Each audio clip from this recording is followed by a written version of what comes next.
simple shape. It's B and C sharp, then E and G. That's it. That's all you have to know. And then just put that in the octaves. Up an octave starting on B, up an octave starting on B. Same shape every time. Then just experiment with it to try to find hammer-on and pull-off sequences that allow you to go between the positions.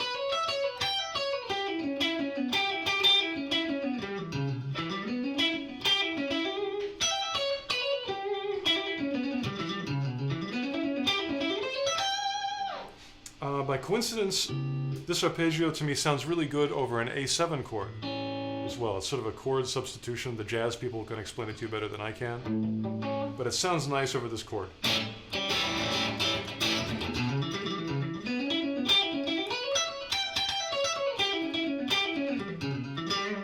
You can even add the A, the root of the chord, into the arpeggio by sliding into your original shape. I do A, slide up to the B, and then I've got my original shape. And I can do that each time.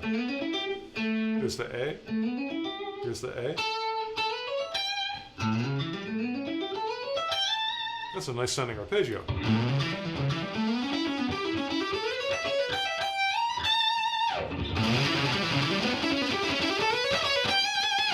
It really allows you to travel over the fretboard in new ways that you might not have found before, and they're pretty easy to visualize because they're all the same. You can even do something as simple as a bend and do that in different octaves. This is again using the octave idea to expand your playing. Those are all B going up to C, a half step bend.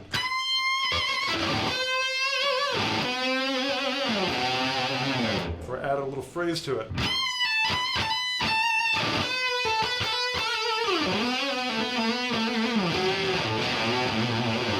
Any lick you have, you can do in different octaves.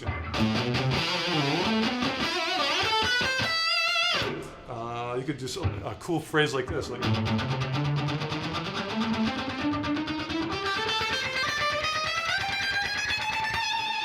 there's so many different ways of using octaves to get over the fretboard.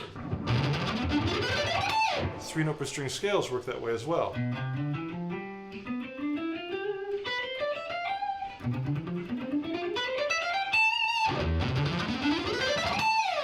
So I recommend learning those octaves, and suddenly the world of arpeggios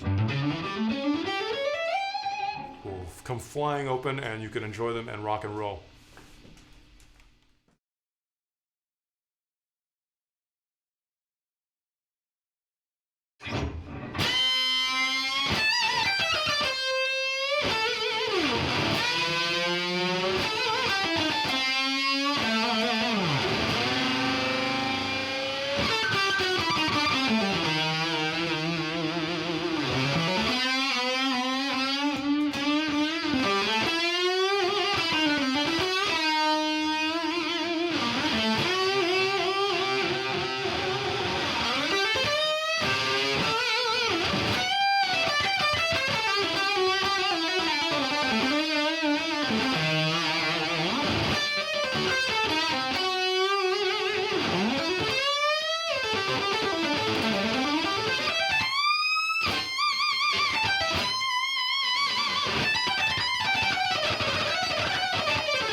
All right.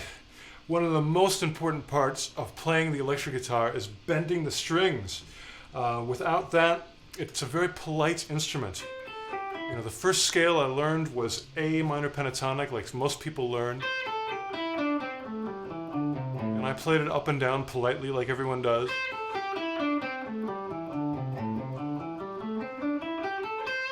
But I remember the day when I learned to bend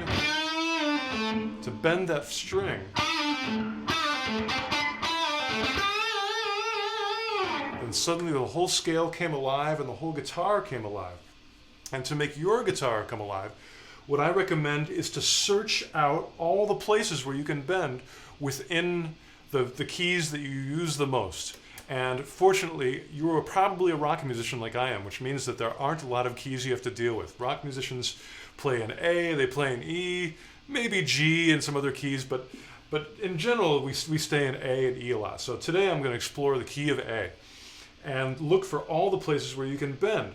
For example, within the pentatonic scale, there's a good spot from the 7th up to the root. Usually you're bending up to a strong note. The root, A, is a strong note, so let's bend below it, up to it. The 5th is also a strong note, the E note, so we'll go from D to E. And what other ones? Maybe from the up to the 3rd, we need to go to the 9th, which would be B to C. So we could do a lick just like that.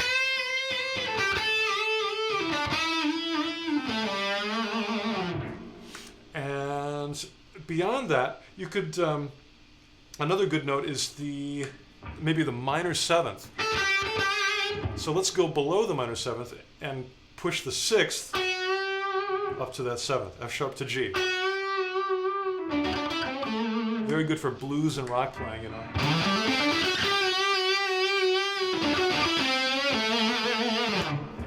There's so many places where you can bend, so the trick is to find them all. Find them in different octaves. Maybe if that note sounds good there from F sharp to G, we want to search up an octave higher. With the same note in a different position. So wherever you have a note to bend, try to find it everywhere. That way, wherever you are, you can do some cool bending, which really makes the guitar come alive. There's another one. I'm bending from the flat 5 up to the 5th.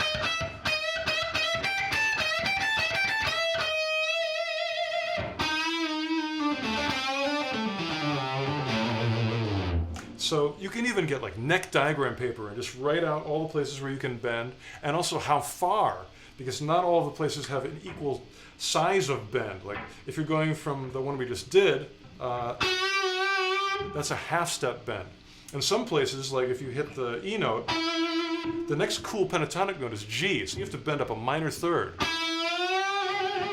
Really far, so you have to be prepared for that one. But it's worth it. That sounds great. I love that one.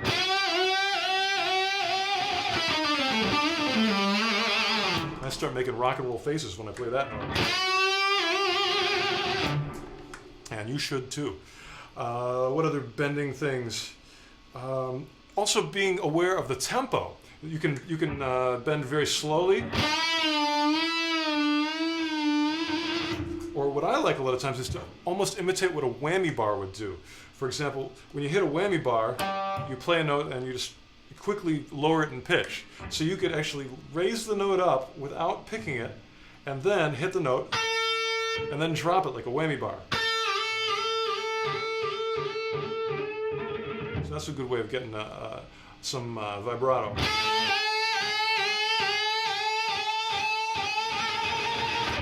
So I think if anything, I really want to plant the love of vibrato into your ears, because if it gets in here in your ears, you're going to want to do it and you're going to be a better guitar player and everyone's going to want to listen to you. If you don't love vibrato, then somehow it's my job to make you love it, because it's such a wonderful, fantastic thing that'll make your guitar come alive.